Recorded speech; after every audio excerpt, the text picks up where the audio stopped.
नमस्कार दोस्तों, read psycho की टेस्ट सीरीज चल रही थी जिसका अगला वीडियो है। देखिए आज की वीडियो का पहला प्रश्न, अंगूर खट्टे हैं यह किस प्रकार की रक्षा युक्ति है।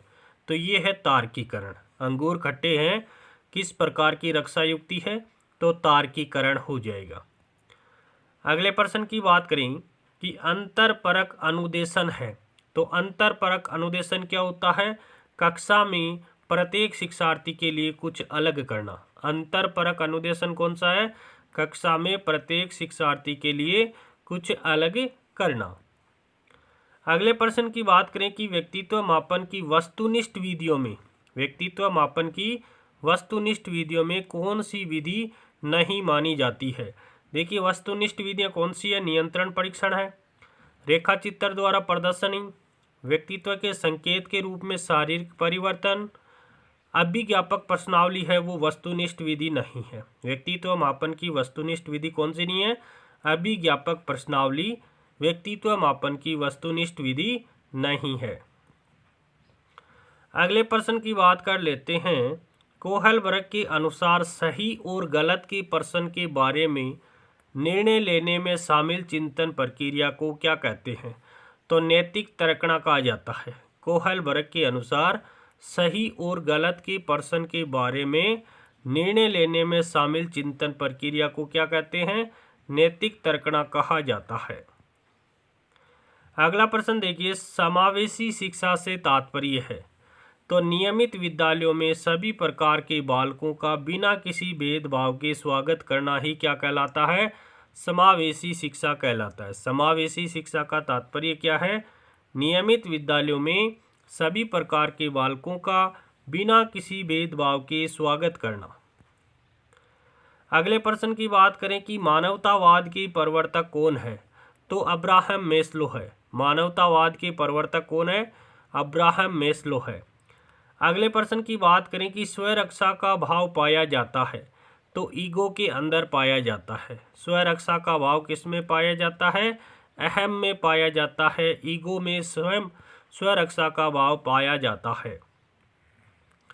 अगला प्रश्न देखिए, इनसाइड थ्योरी दी गई, तो इनसाइड थ्योरी है वो कोहलर के द्वारा दी गई है। इनसाइड थ्योरी किसके द्वारा दी गई, कोहलर के द्वारा दी गई। और इनसाइड थ्योरी को ही कौन सा सिद्धांत कहते हैं, अंतर्दृष्टि का सिद्धांत कहते हैं। अंतर्दृष्टि का सिद्धांत कोहलर के द्वारा दिया गया है और कोहलर है वो एक गेस्टाल्टवादी है। अगले प्रश्न की बात करें कि शिक्षा मनोविज्ञान के विकास में सहयोग नहीं दिया, किसने नहीं दिया, थारनडाइक ने सहयोग दिया है, जूड ने सहयोग दिया है, स्टेनले हॉल ने दिया है, विलियम वुंट ने शिक्षा मनोविज्ञान के विकास में सहयोग नहीं दिया है। अगले प्रश्न की बात करें कि अभिवर्तियां और अभिरुचियां मनुष्य की जिस क्रियावर्ती का उपांग है वह है, तो ये भावात्मक क्रियावर्ती का उपांग है। अभिवर्तियां और अभिरुचियां हैं वो मनुष्य की जिस क्रियावर्ती का उपांग है वो कौन सी है, भावात्मक क्रियावर्ती का उपांग है। अगले प्रश्न की बात करें कि क्रेचमर ने व्यक्तित्व के कितने प्रकार बताए हैं। क्रेचमर ने व्यक्तित्व के 4 प्रकार बताए हैं। क्रेचमर ने व्यक्तित्व के कितने प्रकार बताए हैं, 4 प्रकार बताए हैं। कौन कौन से, गोलाकार, लंबाकार, आयताकार और मिश्रित, ये 4 प्रकार क्रेचमर के द्वारा बताए गए हैं। अगले प्रश्न की बात करें कि क्रेचमर के अनुसार क्रोध, चिड़चिड़े, निराशावादी व्यक्तित्व होते हैं, तो लंबाकाय होते हैं। क्रेचमर के अनुसार क्रोध, चिड़चिड़े, निराशावादी व्यक्तित्व होते हैं वो लंबाकाय होते हैं। अगले प्रश्न की बात करें कि व्यक्तित्व के मापन के लिए निम्न में से कौन सा व्यक्तिनिष्ठ या आत्मनिष्ठ परीक्षण है। तो रोर्सा परीक्षण ये तो प्रक्षेपी विधि है।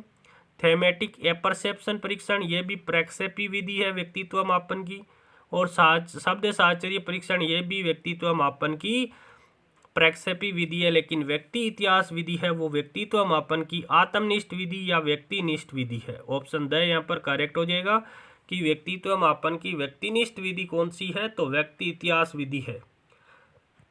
अब देखिए व्यक्ति इतिहास व्यक्तित्व मापन की जो व्यक्तिनिष्ठ विधियां है वो कौन कौन सी है।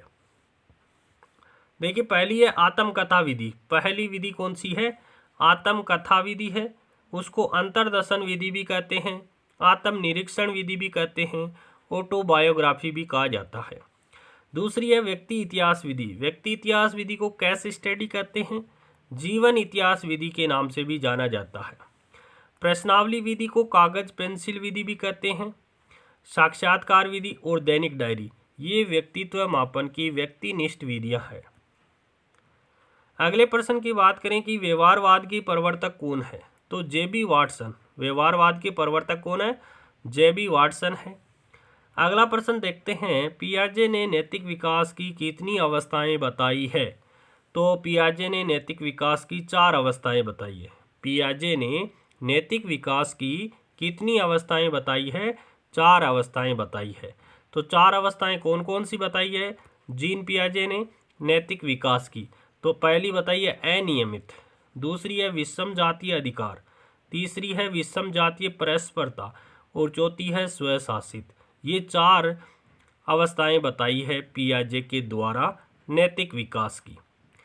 अगला प्रश्न देखिए, जीवन का सबसे महत्वपूर्ण काल कौन सा है, तो शेषवावस्था है। जीवन का सबसे महत्वपूर्ण काल कौन सा है?